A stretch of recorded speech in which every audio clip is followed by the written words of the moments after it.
What's good? This is Earlpheus from the Blackout Podcast, and let's talk on this Stevie situation.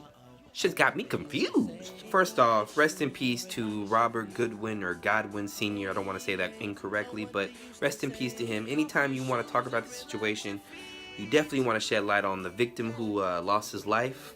So rest in peace to him. Now, when it comes to the Stevie situation, I'm not saying that it's fake, but it's very fake-ish. I'm gonna tell y'all 10 questions I got about this Steve Stevenson situation.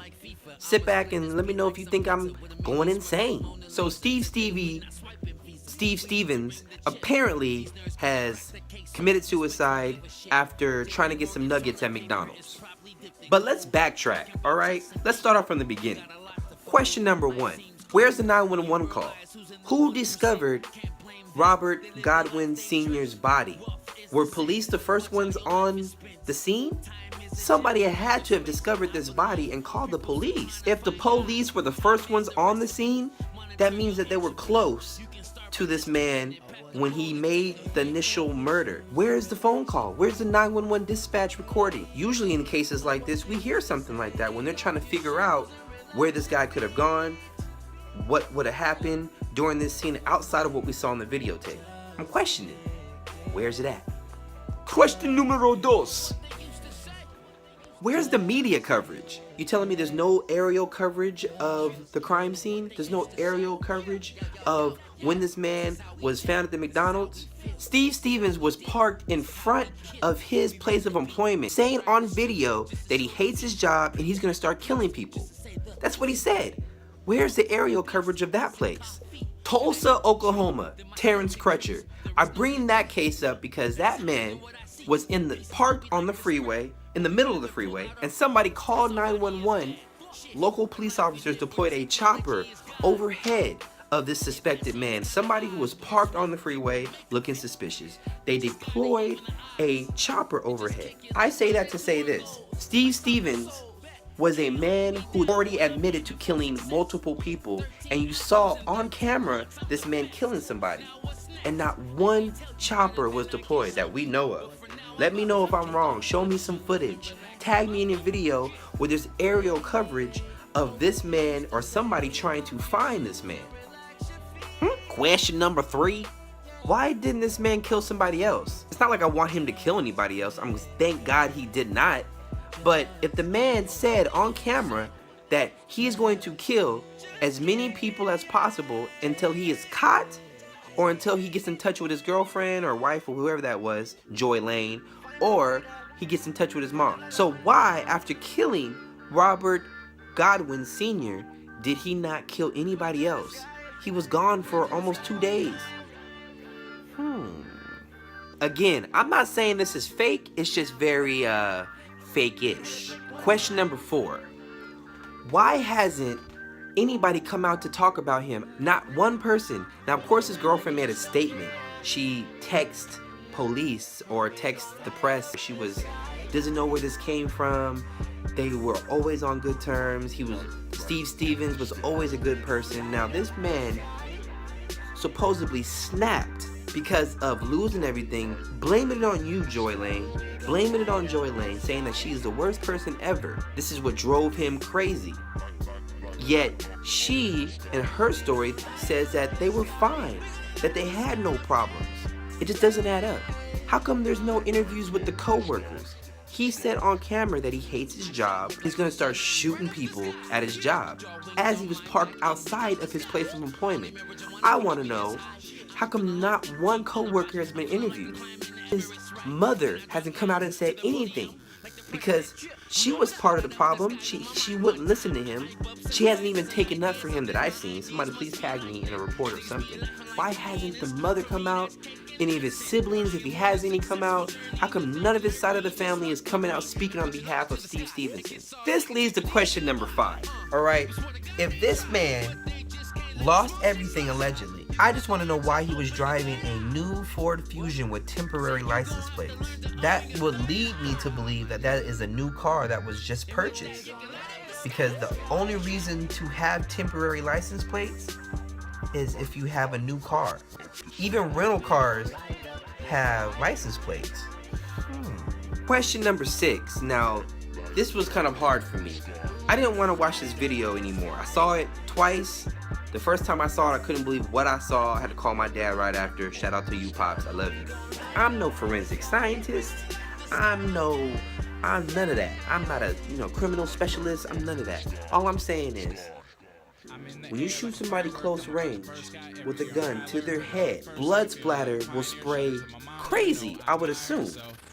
It wouldn't be a straight line from the street to Mr. Godwin's head. Also, why did Steve Stevenson shoot the man and then do a 360? Why did he do that? All you see in the video is him shoot and then do a 360, and when you come back, he's on the ground, not moving. Not moving at all. It just makes me wonder, why would he do a 360? For somebody whose motive is to show the world that he's crazy and he wants to get this live killing on tape, why would he turn around and not get the whole extent of the video? I'm just asking questions. It's not fake, it's just very fake-ish. Question number 7. Now, when Christopher Dorner was doing the crazy things he was doing in Los Angeles, and people in Los Angeles know that when he was out there killing people, Los Angeles was on lockdown. You couldn't really drive anywhere, and if you did, you were bound to be pulled over. Even police officers shot into an innocent person's car because they thought it was Christopher Dorner. They were looking for this man because they did not know who he was going to kill next. He was deemed armed and dangerous. I don't know, yeah, he was a black man. But then you have Steve Stevens, who admitted to killing multiple people on camera, as well as killed somebody on camera. I didn't live in Cleveland. I'm not from Cleveland, so maybe the people in Cleveland can let me know what it was like in Cleveland. But all I know is there was helicopters everywhere in Los Angeles. There was police presence everywhere in Los Angeles looking for Christopher Dorner, and I feel like the same type of effort was not put into Cleveland, and it just makes me wonder. Question number 8, and this is a big question because the picture just surfaced of the sidewalk where Mr. Godwin Sr. was murdered, and they were showing a memorial. Like, people were handing out flowers, putting flowers all over the sidewalk, where there was actually just 2 people. But my question is, can you clean blood that fast from the sidewalk? That much amount of blood? No telling how long he was on the sidewalk bleeding? Can you clean blood? Matter of fact, while Steve Stevens was loose, wouldn't that be still a crime scene that you wouldn't want to touch because it can potentially give you leads on the next person, on where he could be? It can give you leads on where Steve Stevens can be. Why would you clean the crime scene so fast and then be allowed for the public to, come drop flowers if they will? Just 2 days after. Does not sound right. How come, in the day and age that we live in, that there hasn't been more people, any videos of people who live in Cleveland taking videos of the memorial, of the crime scene, of where Steve Stevens lives? Haven't seen any pictures of his house, where he lives, nothing. I haven't seen a search warrant for his house. Were they not searching his house when he was out murdering people or on the run as a fugitive? Did they not search his house? Question number 9. So Steve Stevens, in one of his videos, he was videotaping himself while he was on the phone. So he was using one hand to videotape himself while he was using the other hand to talk on the phone and call whoever he was talking to. So I'm just wondering how he was able to drive, videotape himself, and talk on the phone all in the same time. Like, I don't know how you're able to do that, because I can't. And I look like I'm a little bit younger than Steve Stevenson, so I'm much more of a millennial than he is. So his skill level's on a 10.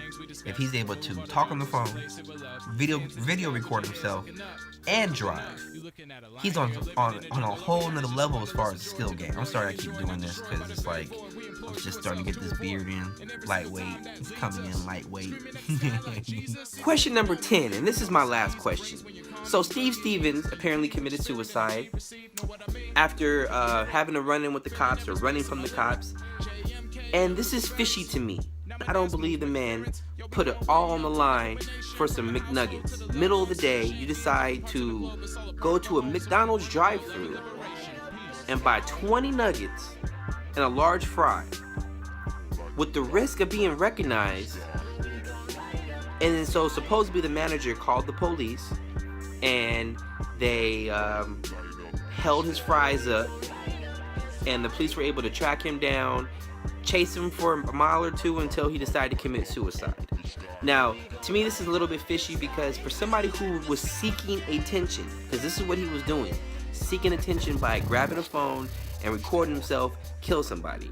For somebody who's seeking attention, why would he then end it all in the car without live streaming himself, why would he just not get arrested and have his day in court and milk this whole thing for what it's worth? Become a freaking poster boy for crazy black people. Like, it just doesn't add up to me. You decide to commit suicide, and again, no aerial coverage. Again, no interviews from the McDonald's co-workers or employees.